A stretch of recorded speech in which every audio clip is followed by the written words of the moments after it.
Assalamualaikum warahmatullahi wabarakatuh. Salam semangat untuk teman-teman semuanya. Ya, kali ini kita akan mengupdate informasi mengenai seleksi pegawai pemerintah dengan perjanjian kerja pada tahun 2021. Seperti kita ketahui bahwa di tahun ini, di tahun 2021, tidak ada pembukaan PNS atau CPNS untuk formasi guru. Jadi untuk semua guru di tahun 2021 diarahkan untuk menjadi ASN melalui jalur P3K. Nah, kali ini kita akan membahas mengenai kisi-kisi soal dalam seleksi P3K di tahun 2021. Seleksi P3K ini berbeda dengan seleksi PNS atau CPNS.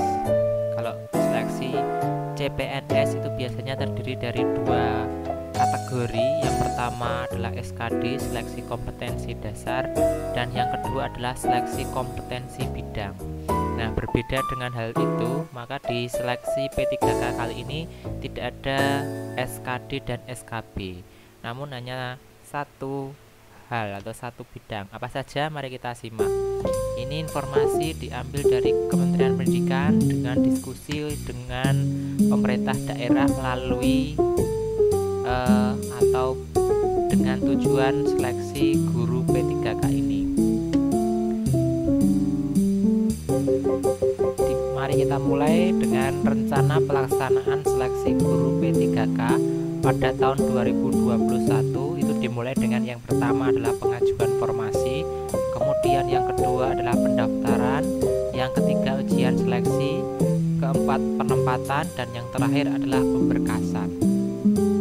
Pengajuan formasi ini dilakukan oleh Pemda, pemerintah daerah, diajukan kepada pemerintah pusat, kemudian dibuka ketika disetujui oleh pemerintah pusat, maka kemudian dibuka pendaftarannya. Selanjutnya ada seleksi, kemudian ketika seleksi itu nanti ditempatkan, dan jika sudah lolos maka di berkasnya dikumpulkan atau pemberkasan.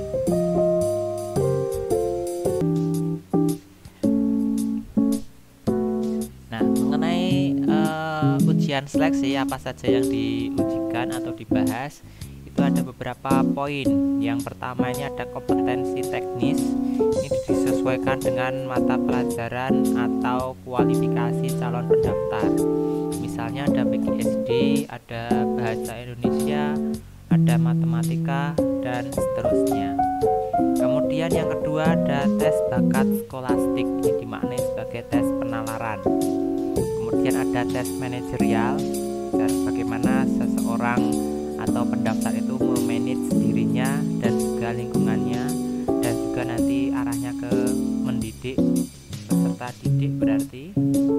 Kemudian ada juga sosiokultural, sosial dan budaya. Bagaimana si calon pendaftar nanti bisa berinteraksi dengan lingkungan atau dengan wilayah di mana ia bekerja. Dan yang kemudian berikutnya adalah tes pertanyaan wawancara. Meskipun ini bentuknya wawancara, tapi cara menyampaikannya tidak dalam bentuk wawancara antara si penguji dengan peserta, namun dibuat dalam bentuk soal. Jadi siswa atau peserta itu nanti diminta untuk mengerjakan sesuai jawaban yang ia berikan. Jadi seolah-olah ia sedang sedang wawancara dengan si pengetes gitu ya, tapi dalam bentuk tulis. Nah, butir soalnya ini kalau kompetensi teknis itu ada 50. Kemudian waktu yang dialokasikan atau yang disediakan 60 menit.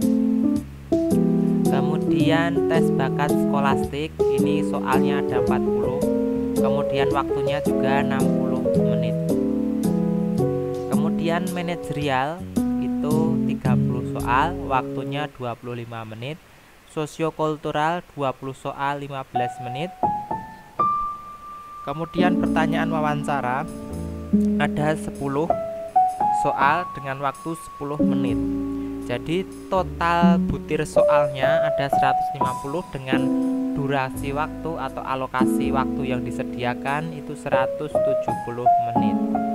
Kemudian bobotnya, jadi kompetensi teknis dan tes bakat skolastik ini nanti jika dijumlahkan memiliki bobot 60%. Sedangkan tes manajerial, sosiokultural dan wawancara itu memiliki porsi 40%, sehingga nanti jika ditotal ada 100%.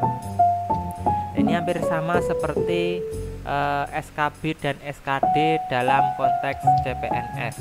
Kalau SKD itu bobotnya 40%, SKB 60%. Tapi dalam konteks ini semuanya nanti dalam satu jenis soal, satu soal, namun bobotnya berbeda, ada yang 60% dan ada yang 40%.